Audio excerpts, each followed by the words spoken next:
This week has been a marathon. Basically went to Sharjah Museum, now Manhattan again, to have a shooting. Eventually, I went to Amsterdam, and we're gonna land around 1:30 in the afternoon. And the museum we gotta go closes at 5. So have to rent a car, rush down the airport, drive all the way there to the museum, and try to catch everything I can about this very special aircraft. So this episode today is gonna be about the Constellation, one of the most iconic aircrafts ever to take in the skies. Those four amazing engines are gonna blow your mind. The Aviodrome Museum is around 80 kilometers away from Schiphol Airport, which is the main airport in Amsterdam. So you have to drive through the outskirts of Amsterdam, go straight, and then you find this beautiful museum. They have around 40 aircrafts exposed around the museum grounds. There's a few aircrafts outside, but as you walk in through the museum, there's gonna see a lot of the Dutch aviation industry, which is very well represented. That most of the Fokkers units are gonna be there. You can see a little bit about the history of how they constructed them, and a lot about KLM, because this material used to be exposed in the airport in Schiphol, but now it was moved there. I highly recommend. The First War and Second War part is so well represented. There's a lot of vehicles, so not only aircrafts, you're gonna see some fire trucks, some de-icing trucks, some fire extinguishers, some catering trucks. You can see a lot of different examples of what the old days of aviation would carry along. This particular aircraft arrived in the museum coming from the United States. It arrived in September of 2002. It came flying. It did a route all the way to Iceland down to Netherlands, and the documentary is still there. You can watch the documentary right here in the cinema, and it's very interesting to see. You can purchase one copy of the DVD so you can bring it home and watch it together with your family.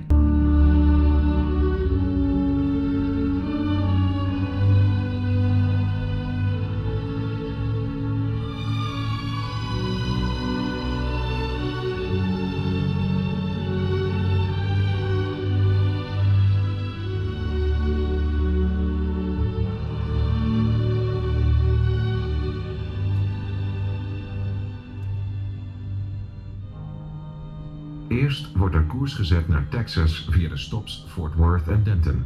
Daarna vliegt zij door naar Alpena, Michigan. Vervolgens naar Goose Bay, Canada.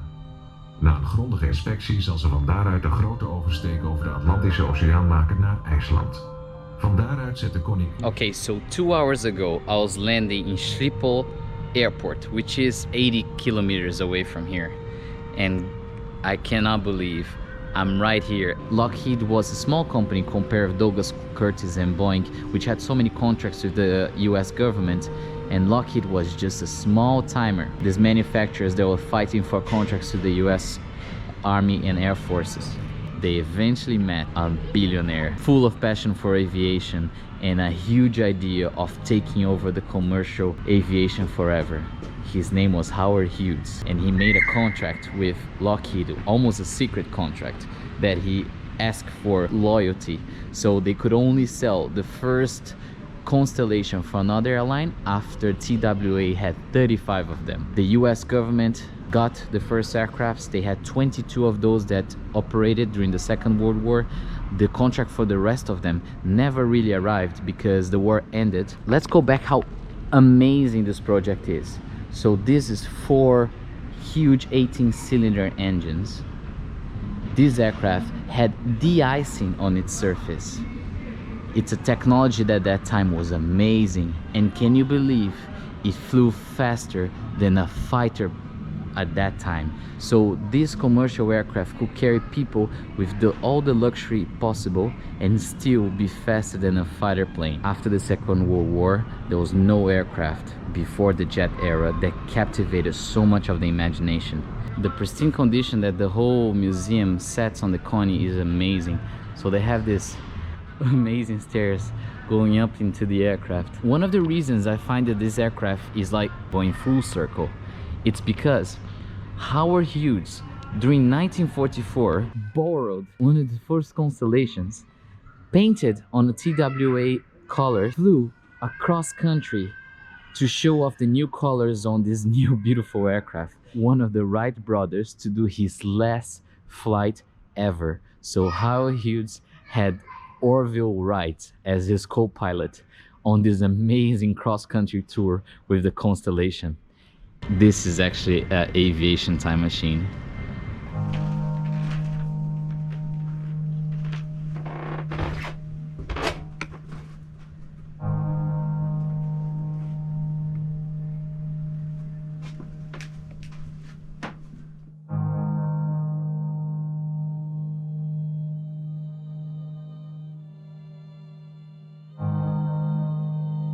Having Johnny Cash singing by the side of this beautiful aircraft. If you're an aviation lover and you love classic aircraft like this, I highly recommend you, if you ever drop by to the Netherlands, especially to Amsterdam, rent a car, go, have a look. You're gonna have a lot of fun. It's a very unexpected treasure, which is so close from a big city like Amsterdam. And then you can hit the cafes and the bars.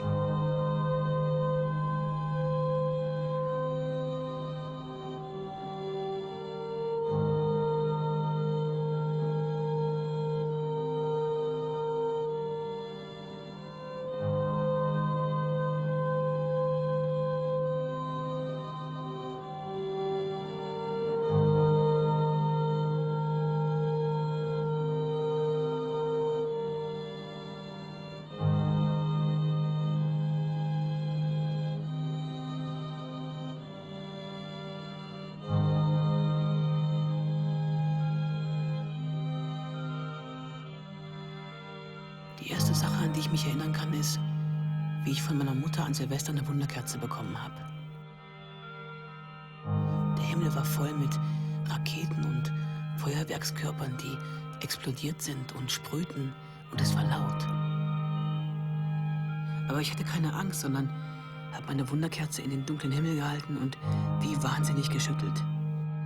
Ich habe sie so doll geschüttelt, so wahnsinnig doll, wie ich irgendwie konnte. Oder noch doller, bis ich nicht mehr konnte. Und immer weiter, besinnungslos und immer doller. Und ich war klein. Und die Wunderkerze auch. Aber ich war beim größten und unglaublichsten dabei, was ich je gesehen hatte. Das Tollste und Größte, was es gab, und ich war dabei. Ohne dass ich es wusste, dass ich irgendwas wusste. Ich glaube, ich habe in meinem ganzen Leben nie wieder etwas so gemacht. So doll und kompromisslos und total. Ich glaube, ich habe auch nie wieder in meinem Leben irgendwas erlebt, was so groß war und so gigantisch.